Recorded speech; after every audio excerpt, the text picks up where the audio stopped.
Perkenalkan, nama saya Nina Tonis, NIM 20110064. Oke, di sini saya akan menjelaskan pengerjaan dari ujian tengah semester untuk mata kuliah sistem pendukung keputusan.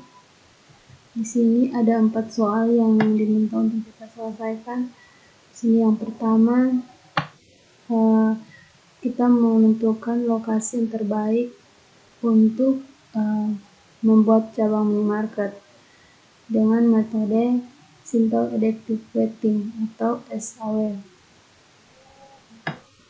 di mana kriteria-kriterianya sudah ditentukan, kemudian bobotnya juga sudah ditentukan. Langsung saja kita ke proses pengerjaannya. Di sini yang pertama, alternatif dan juga kriteria, seperti yang sudah saya jelaskan tadi bahwa kriterianya sudah ditentukan dengan nilainya masing-masing. Kemudian setelah itu kita menentukan hasil normalisasi, di mana yang pertama itu hasilnya 1 ini didapat dari K1 dibagi dengan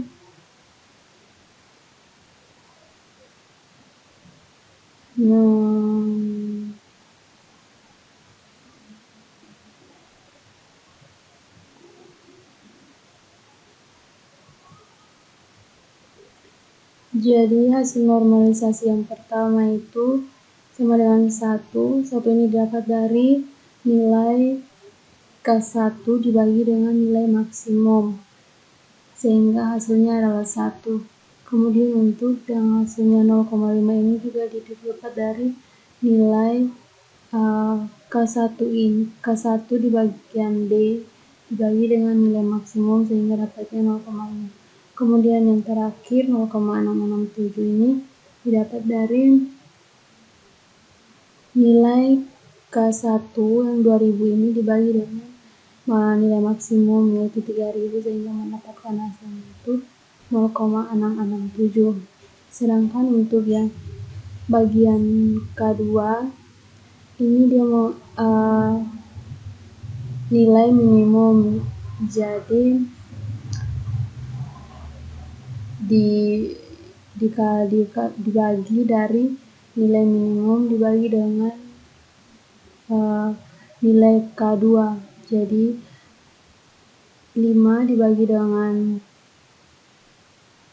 5 hasilnya 1. Kemudian untuk 0,5 ini juga dibagi dari nilai minimum yang 5 dibagi dengan nilai K2 di bagian kedua yaitu 10.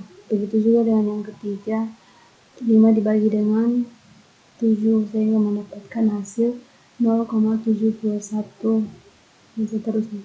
Sedangkan untuk K3 ini dia nilai maksimum, jadi 1 ini didapat dari nilai K3 yang pertama dibagi dengan nilai maksimum. Nilai maksimum itu yang bagian ke-6. Kemudian untuk nilai yang normalisasi yang terakhir juga nilai ini merupakan nilai maksimum, sehingga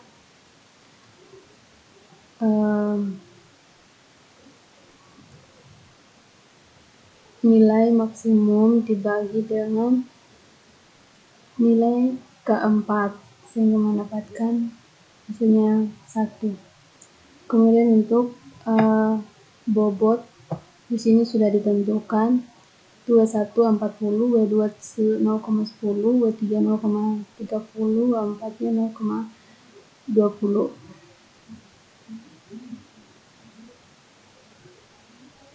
Kemudian di sini hasilnya V1 itu 1, V2 0,7575, ketiganya 0,788. Di mana hasil yang pertama V1 ini didapat dari hasil dari W1 dikali dengan hasil normalisasi yang pertama ditambah dengan nilai W2 ditambah dengan nilai dari hasil normalisasi yang kedua, kemudian dikali dengan W3 ditambah dengan hasil normalisasi yang ketiga sampai dengan W4 dikali dengan hasil normalisasi dengan yang keempat. Kemudian untuk hasil yang kedua juga cara perhitungannya sama, yaitu nilai W dikali dengan hasil normalisasi yang pertama, kemudian nilai W yang kedua dikali hasil normalisasi yang kedua ditambah nilai W yang ketiga dikalikan dengan hasil normalisasi yang ketiga ditambah dengan nilai W yang keempat dikalikan dengan nilai atau hasil normalisasi yang keempat, sehingga mendapatkan nilainya 0,575. Begitupun juga dengan V3. Itu untuk yang nomor 1. Kemudian yang nomor 2,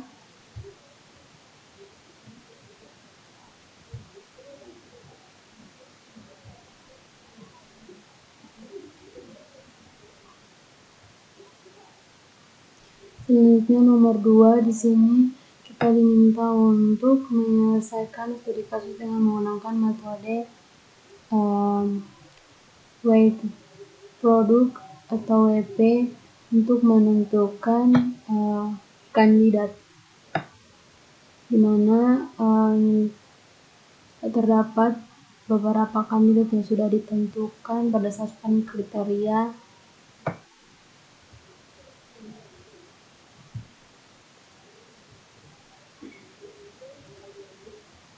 seperti ini. Jadi ini ada kriterianya tuh, ada C1, C2, C3, C4 sampai C5, dan juga alternatifnya itu ada A1 sampai dengan A4. Kemudian data realnya ini menentukan angka yang sudah ada, kemudian total nilai W, kemudian baru kita menentukan nilai S, total, dan juga nilai V.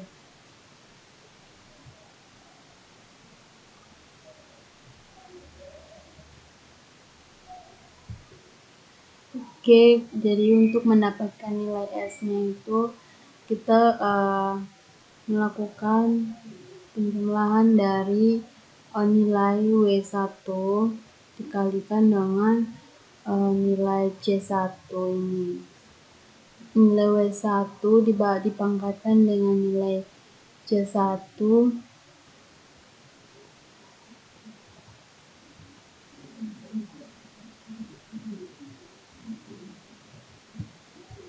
ulangi. Jadi untuk mendapatkan nilai S1 ini kita melakukan kita menentukan hasilnya dari kita melakukan perhitungan dari nilai C1 dipangkatkan dengan nilai W1 terus dikali dengan nilai C2 dipangkatkan dengan nilai W2 yaitu 0,25 dikali lagi dengan nilai C3 dipangkatkan dengan nilai W3, begitu juga dengan nilai yang dikali dengan nilai C4 dipangkat dengan nilai W4, kemudian dikali dengan nilai C5 dibagi dengan nilai W5, sehingga mendapatkan hasil 0,56. Kemudian untuk yang S2, maka nilai C1 yang bagian untuk A2 dipangkatkan dengan nilai W1, kemudian dikali dengan nilai C2 yang bagian baris kedua,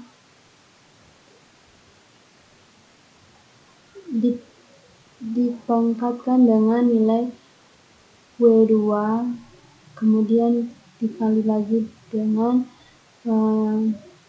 nilai C3 untuk baris kedua dipangkatkan dengan nilai W3, Dan begitu juga sampai dengan nilai C5 sehingga mendapatkan hasil 5,38 dan seterusnya. Kemudian untuk melakukan perhitungan untuk S yang ketiga juga sama dengan perhitungan yang dilakukan untuk mendapatkan nilai S1 dan S2.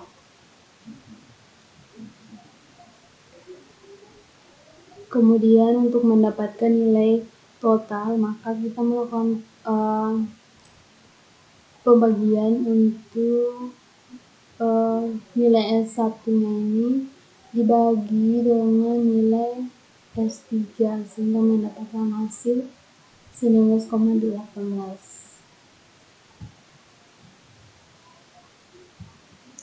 Sedangkan untuk nilai W-nya ini kita dapatkan dari nilai S yang ke-20, nilai S yang pertama dibagi dengan total nilai S sehingga mendapatkan nilai untuk yang pertama. Sedangkan untuk yang keduanya itu kita melakukan penjumlahan dari pembagian dari nilai S yang kedua dibagi dengan total nilai S sehingga mendapatkan nilai V. Sedangkan untuk nilai V yang ketiga itu dilakukan pembagian dari nilai S3 dibagi dengan total S sehingga mendapatkan nilai V yang ketiga. Demikian untuk penjelasan nomor 2, sekarang penjelasan untuk nomor yang ketiga.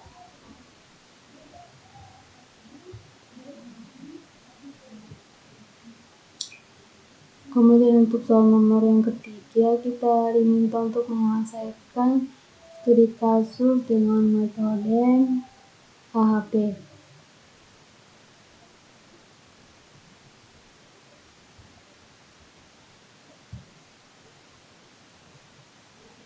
Jadi di sini sudah ditentukan data awalnya seperti ini, ada C1, C2, C3, dan C4.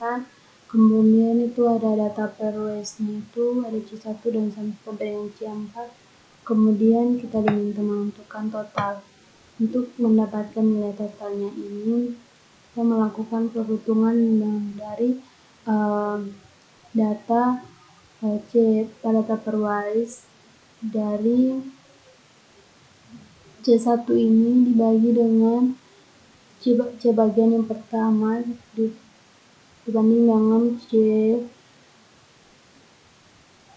dengan nilai yang terakhir atau 0,2. Dan juga untuk nilai total untuk C2 juga kita melakukan perhitungan yang sama sampai dengan total nilai bagian yang keempat.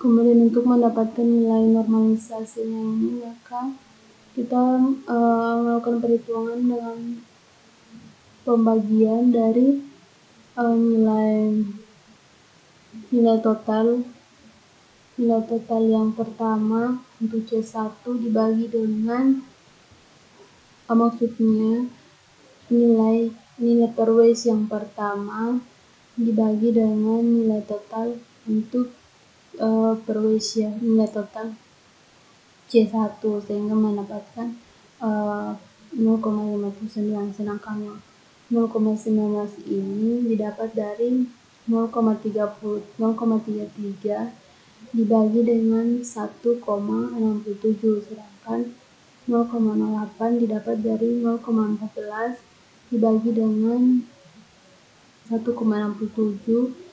Demikian juga dengan 0,11 didapat dari 0,2 dibagi dengan 1,67. Kemudian untuk C2 juga dilakukan pembagian dari nilai C2 yang pertama dibagi dengan total nilai sehingga hasilnya adalah 0,66.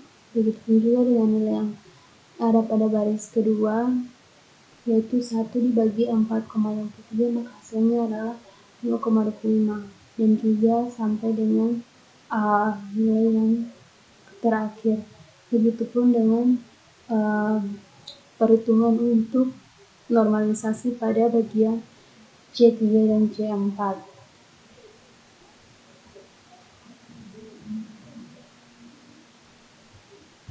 Sedangkan untuk menentukan nilai dari bobot normalisasi, melakukan perhitungan menggunakan sum dari nilai normalisasi yang pertama yang ini dibagi dengan nilai normalisasi yang terakhir, sehingga mendapatkan hasil untuk bobot normalisasi yang pertama itu 2,83. Begitupun juga dengan yang kedua, itu didapat dari nilai normalisasi yang kedua dibagi dengan nilai normalisasi yang terakhir, sehingga mendapatkan nilai 1,05, dan sampai pada yang keempat, yaitu dengan melakukan perhitungan yang sama seperti 1 dan 2.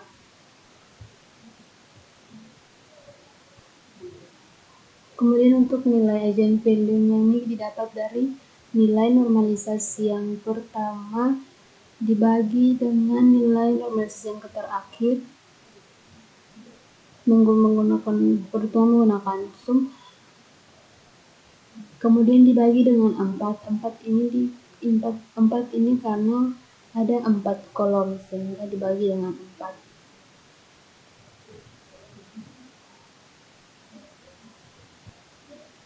Sedangkan untuk mendapatkan nilai eigenvektor ini, kita melakukan perhitungan dengan menjumlahkan nilai per ways yang pertama di bagian C1 dibagi dengan nilai eigenvalue yang pertama, sehingga dapatnya hasil 2,35. Sedangkan untuk yang kedua didapat dari nilai per ways yang ke C2 dibagi dengan nilai eigenvalue yang bagian kedua, sehingga mendapatkan nilainya 1,09, sampai pada yang terakhir yaitu C4 itu 0,49 didapat dari nilai per ways C4 yaitu 5 dibagi dengan nilai eigenvalue yaitu 0,121, sehingga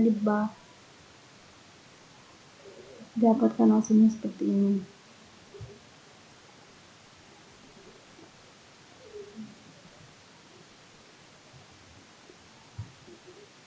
Sedangkan untuk nilai T-nya itu didapat dari nilai eigenvalue dibagi eigenvektor.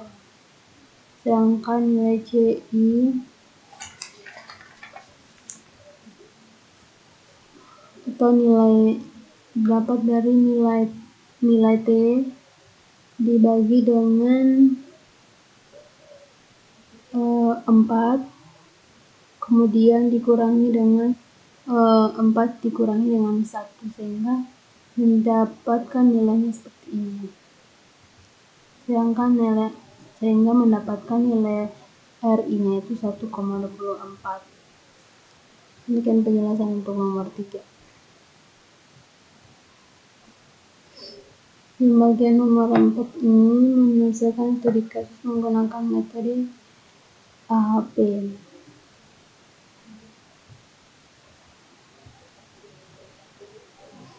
Dimana kriterianya seperti ini, ada kriteria dan juga ada alternatif, itu ada harga, kualitas, keandalan, reputasi, fleksibilitas. Kemudian ada alternatifnya seperti ini dan juga jumlah.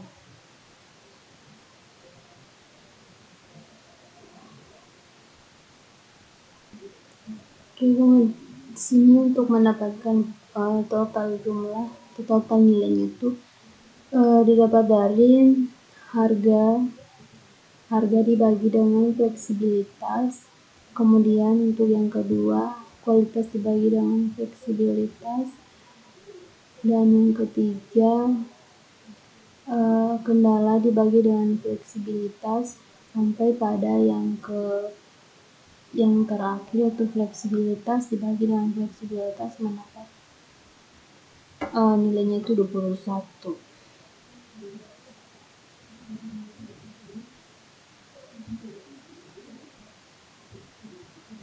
Untuk normalisasinya juga perhitungannya sama, yaitu nilai dari harga dibagi dengan total nilai, sehingga mendapatkan untuk yang pertama itu 0,29. Sedangkan yang kedua 0,16 ini didapat dari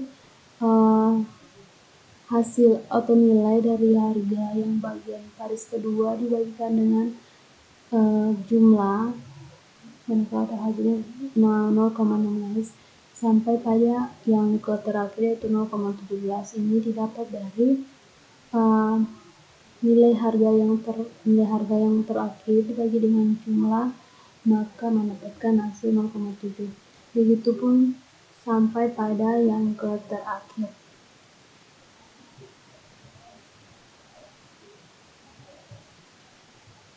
Jadi untuk perhitungan HP untuk nomor 4 ini dia sama perhitungannya dengan yang tadi di nomor 3 menggunakan metode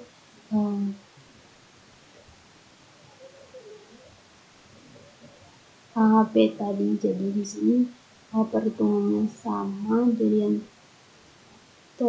untuk agent factor dan agent value-nya juga sama seperti yang ada pada penjelasan di nomor 3 sini. Sini hasil untuk konsistensi dari nomor 4 ini adalah 0,0983. Demikian dan terima kasih.